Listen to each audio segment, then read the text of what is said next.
ជាព័ត៌មានដែលប្រទេសថៃកំពុងតែបាក់មុខបន្តទៀតទេបងប្អូនគ្នាបាទគឺពាក់ព័ន្ធទៅនឹងការផលិតសាច់ក្រូចឬក៏អាចគេហៅថាទឹកក្រូចដែលគេវិខ្ចប់ជាកំប៉ុងហ្នឹងណាបាទគឺគេបានរកឃើញថាថៃមិនបានផលិតបាទទឹកក្រូចដែលច្រកនៅដប់ឲ្យលក់ឲ្យប្រជាជនណាបាទគឺពីក្រូចស្រស់ទេក៏ប៉ុន្តែគេរកឃើញថាថៃបានរោងចក្ររបស់ថៃមកកន្លែងហ្នឹងគឺបានយកអាប្រភេទក្រូចពីកំប៉ុងបាទដែលគេរក្សាទុកយូរហ្នឹងបាទយកមកផលិតហើយច្រកឲ្យអ្នកបាទប្រជាជនខ្លួនឯងនឹងហូបឬក៏បាទលក់ចេញនៅលើបណ្ដាប្រទេសផ្សេងអញ្ចឹងទៅជាព័ត៌មានដែរកំពុងតែខ្មាស់គេខ្លាំងមែនទែនឥឡូវនេះគេរកឃើញបងប្អូនអ្នកគ្នាគឺថៃលក់បន្លំភ្នែកអតិថិជនឬក៏គេហៅថាបន្លំភ្នែកមហាជនហើយជាពិសេសនោះគឺលក់ទៅកាន់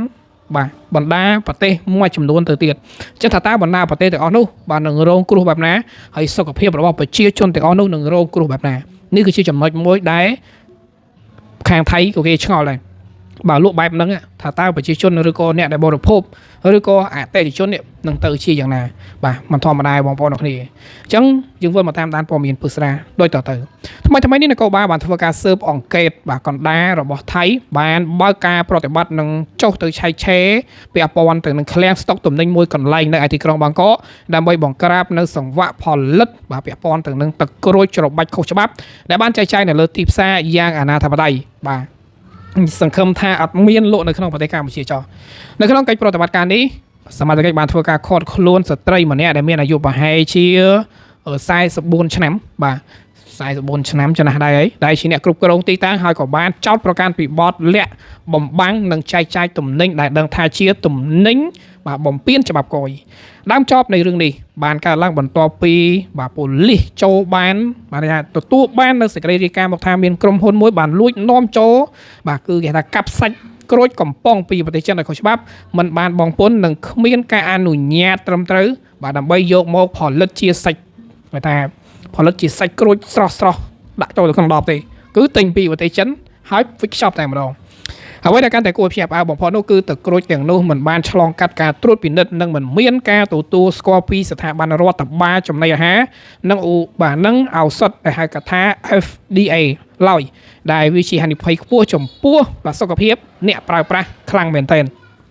ហើយដោយ admin បាននិយាយចឹងឡាប់ហើយអាម៉ាក់ហ្នឹងអីហ្នឹងដាច់ខ្យល់ងាប់បាទតាមរយៈការឆែកឆេរទីតាំងគោលដៅចំនួន2កន្លែងសមាជិកបានបើកការរឹបអូសបាទកាកសាច់ក្រូចកំប៉ុងប្រមាណជាជាង112កំប៉ុង12កេសវាស្មើទៅនឹង672កំប៉ុងដែលមានទម្ងន់ប្រមាណជាជាង2បាទ2016គីឡូក្រាមហើយបើគិតជាទឹកប្រាក់ប្រមាណជាជាង$1,500យយហើយជនសង្ស័យក៏បានទទួលស្គាល់ថាខ្លួនពិតជាបានផលិតទឹកក្រូចទាំងនោះចែកចាយពិតប្រាកដមែនប៉ុន្តែរូបនាងមិនអាចបង្ហាញឯកសារនាំចូលទំនិញពីកយឬក៏លិខិតអនុញ្ញាតចំណីអាហារពីស្ថាប័ន FDA បាទបាននោះទេចុយអត់បង្ហាញមកតែម៉េចបាទលួចលាក់ហើយក៏មិនចឹងមកថាបងប្អូនគ្នាមិនថាតែថៃមិនថាតែវៀតណាមទេគឺពីច្រើនគឺការរកស៊ីមិនស្មោះត្រង់បើយើងនិយាយថាវៀតណាមក៏ប៉ុន្តែបើយើងនិយាយអំពី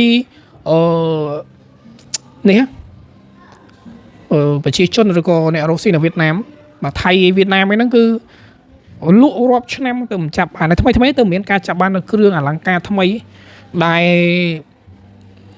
ដូចជាអ្នកខ្លះគាត់លេបឡើង2-3ឆ្នាំអីពាក់ព័ន្ធទៅនឹងសុខភាពបាទហើយឥឡូវទៅមកតែគេចាប់បានថាជាផលិតផលខ្លាយអូយមិនធម្មតាបងប្អូនគ្នាចឹងបានថារឿងរ៉ាវពាក់ព័ន្ធទៅនឹងសង្គមរបស់យើងបាទប្រភពនៃការចង់ញ៉ាំអីក៏ដោយត្រូវតែស្វែងយល់ឲ្យបានច្បាស់បើមិនអញ្ចឹងទេបងប្អូននឹងជួបនៅប្រភពបាទមិនល្អប្រភពមួយដែលគេហៅថា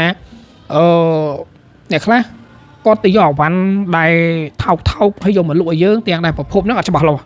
អាហ្នឹងប្រយ័ត្នមែនទែនហើយគាត់ថាអាហ្នឹងល្អយកមកពីរោងចក្រដូចគ្នាទាំងដែលការពិតអត់ទេមិនដឹងថាផលិតផលហ្នឹង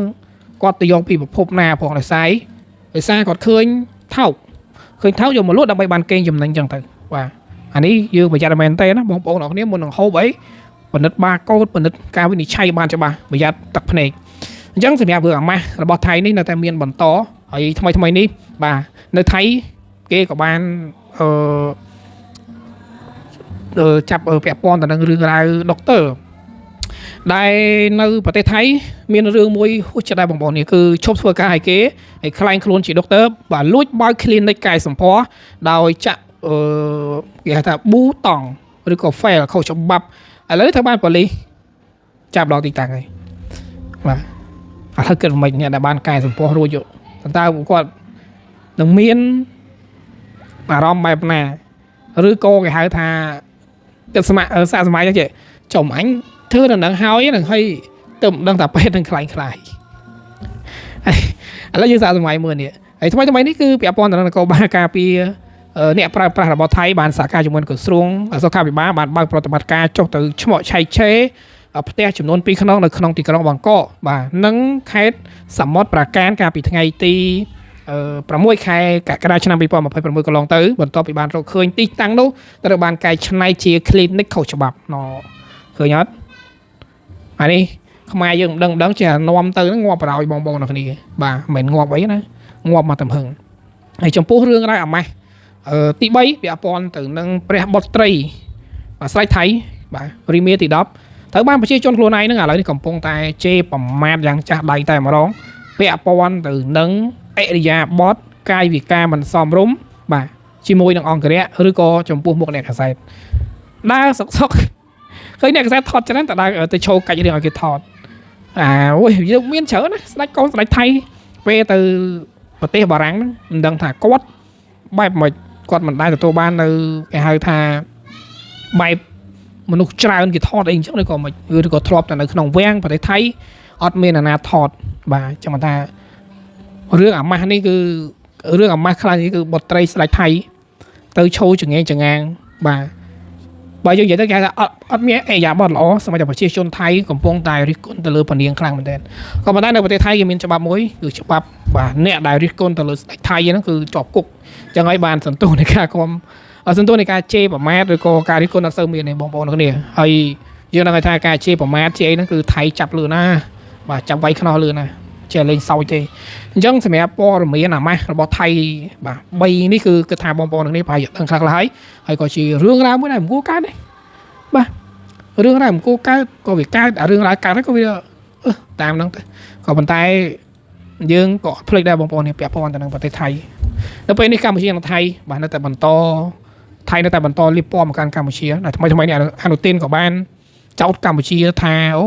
ចង់ធ្វើសង្គ្រាមលេះរកលេះវាយវាយណាស់ហើយអើយមានមកចាប់សពគ្រប់តែនៅកម្ពុជាគឺអត់មានអីទេគឺចង់ចរចាដើម្បីទទួលបានដីដែលថៃវាវាយនោះហើយថៃវាថាអត់ទេថាអូកម្ពុជាចង់ទិញសភាវុធទិញឲ្យវាប្រហារមកលើថៃអូយពួកអាចោលបាញ់នេះក៏ទៅវារកលេះយ៉ាងណាក៏ដោយឲ្យធ្វើមិនក៏ដោយចោតមកកាន់កម្ពុជាហើយអាងនឹងវានឹងបាទមានលេះវាយប្រហារមកលើយើងអូខេកូនចាំនៅសម្រាប់ការតាមដានទស្សនារបស់ប្រិមិត្តសម្រាប់ព័ត៌មានយើងសូមបាទចែកម្លែកតែប៉ុណ្្នឹងយើងនឹងជួបគ្នានៅព្រឹត្តិការណ៍ព័ត៌មានថ្មីនិងអាប់ដេតបន្តទៀតហើយគណៈពេលនេះខ្ញុំបាទសូមគោរពនឹងជម្រាបលា